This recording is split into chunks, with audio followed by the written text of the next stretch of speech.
Day number 4 of the big show here in Jacksonville, and they haven't kicked us off yet. Brent Martineau along with Austin Lane and Coos, Justin Coozart here on a Thursday afternoon. The Coos, ready to go. And we are ready to go to South Florida right now to Associated Press's Tim Reynolds, who joins us. Hey, Tim, how you doing?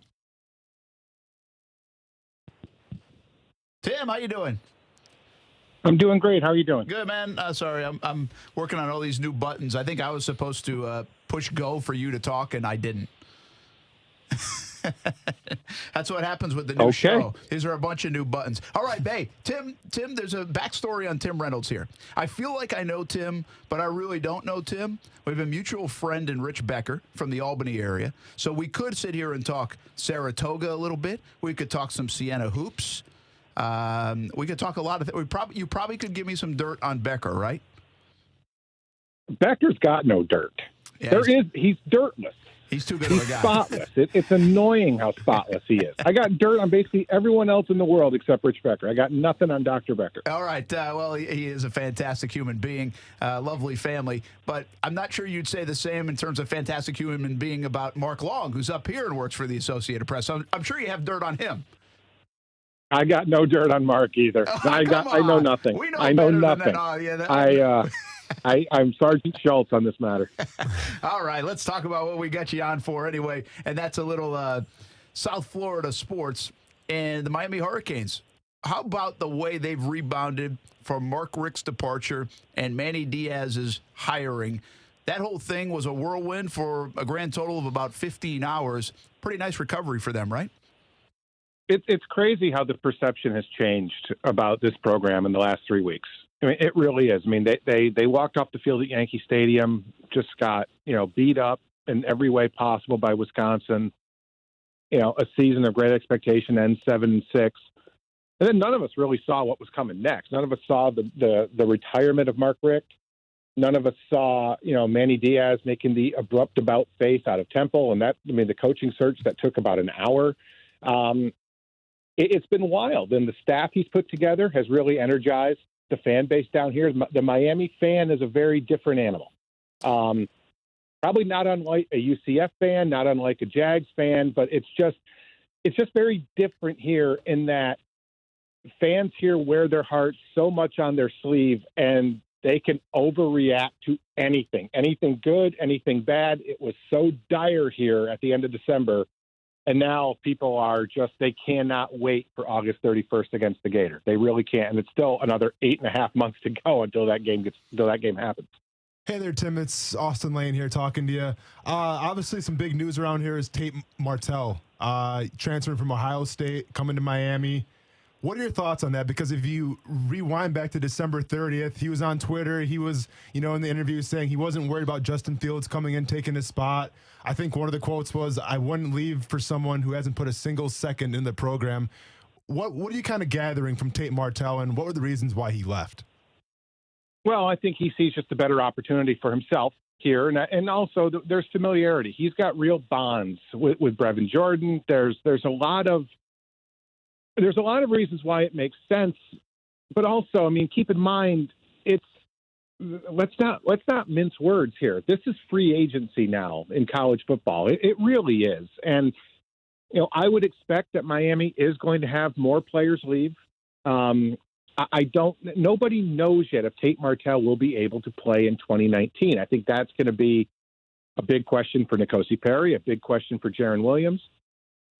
I get the sense that Tate Martell thinks that there's an avenue by which he'll be able to play this coming season. I don't think he came here to sit a year. I think he came here to try to play right away and get, probably 2 years with Brevin Jordan. I don't see Brevin Jordan being a 4-year guy at Miami. I see that if he saw an opportunity to get on the field right now, and if he thinks that Ohio State wasn't going to make him the starter, guys are going to look to move. We see it all over the country now. We saw it with Jalen Hurts for obvious reasons there. I think he picked the best spot for him.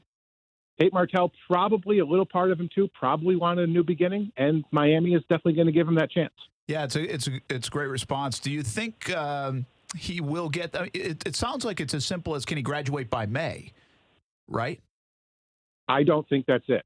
I don't think that's it, because my understanding is my understanding is that he's going to enroll at Miami and not stay at Ohio State this semester.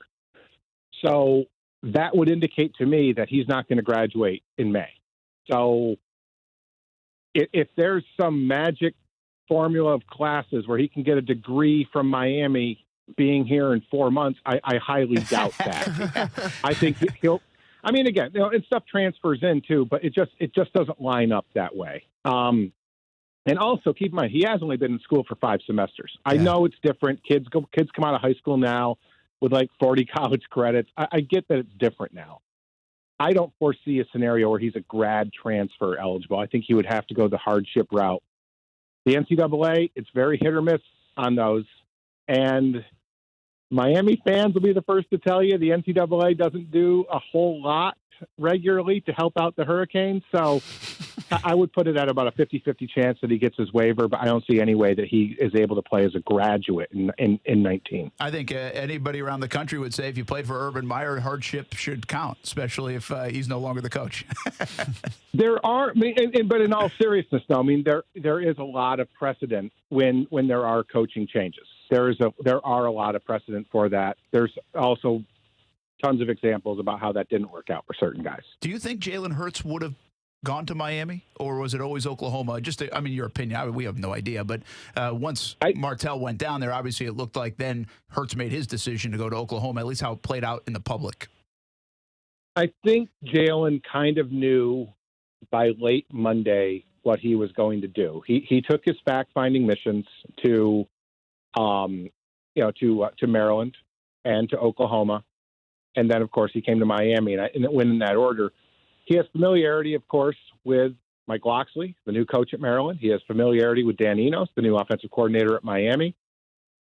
It's almost to me suggesting that he couldn't decide between those two guys, so he went to Oklahoma. And Oklahoma gives him the best chance of winning a national championship in 2019. Miami is not there.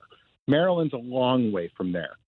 For as talented as Jalen is, you can't drop Jalen Hurts on an okay roster and turn it into a national championship roster in 1 year. Oklahoma's got a lot of weapons. What they were able to do with Kyler, what they were able to do with Baker, I think that spoke to him. And I think there's a little piece of him, too, that wouldn't mind seeing Alabama in the playoff next year. And clearly, of those 3 schools, Oklahoma is the one that's best suited to make a run at the playoff in 19. Absolutely. Tim Reynolds with us here on ESPN 690 AM in Jacksonville. Brent Martineau along with Austin Lane. By the way, follow Tim. He's a fantastic follow. Witty on Twitter. Love watching you on Twitter, Tim. @ByTimReynolds. @BYTimReynolds. On Twitter. Check it out. Let's switch over to the NBA real quick because I know you obviously cover the Miami Heat, spent a lot of time around the Dwayne Wade and LeBron James era. What do you make of the Kyrie Irving, LeBron James news of today? I don't understand why Kyrie had to put it out there. And by the way, I typically preface most answers about Kyrie with I don't understand. and this is another one that I just don't understand.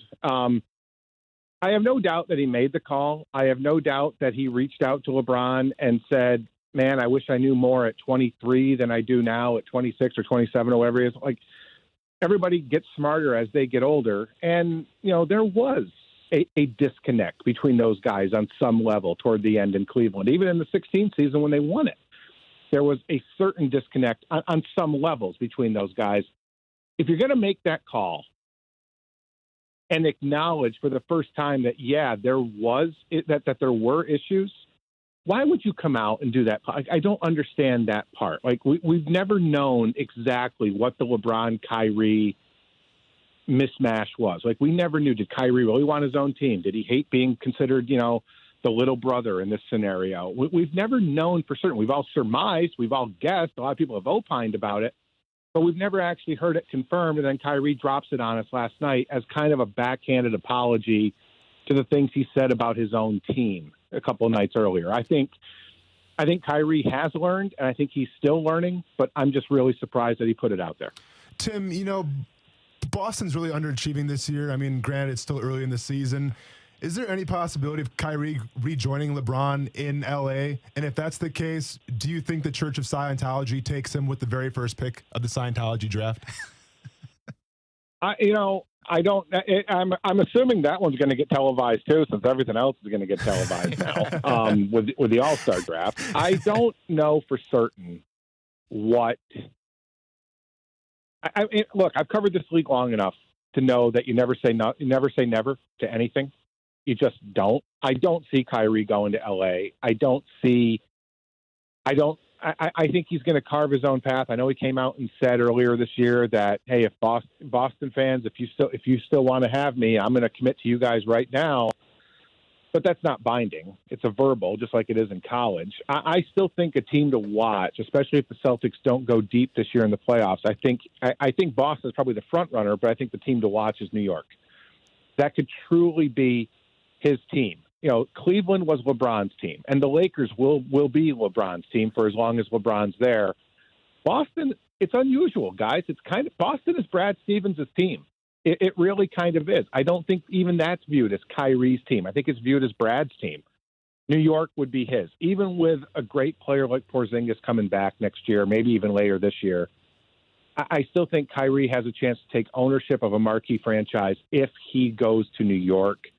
I think that might be an option worth watching, but I don't think you're going to see him and LeBron on the same team outside of All-Star games again anytime soon. Tim Reynolds had a front row seat to Dwayne Wade's career down in Miami. Of course, LeBron James for that stint as well. Tim, we didn't even get Brian Scheimer and Lake Placid in. There's always time for bobsled talk, guys. There's always time about that. You know that. Yeah, I know it. You know it very well. Bobsledding and luge. Next time we catch up with you, we'll reminisce a little bit about that. Appreciate you joining us here on the show, Tim. Thanks, Tim. Take care, guys. All right, Tim Reynolds from the Associated Press at AP Tim Reynolds. Check him out on Twitter. At by Tim Reynolds, at BY Tim Reynolds on Twitter. Fantastic follow. More football talk right after this on ESPN 690 AM.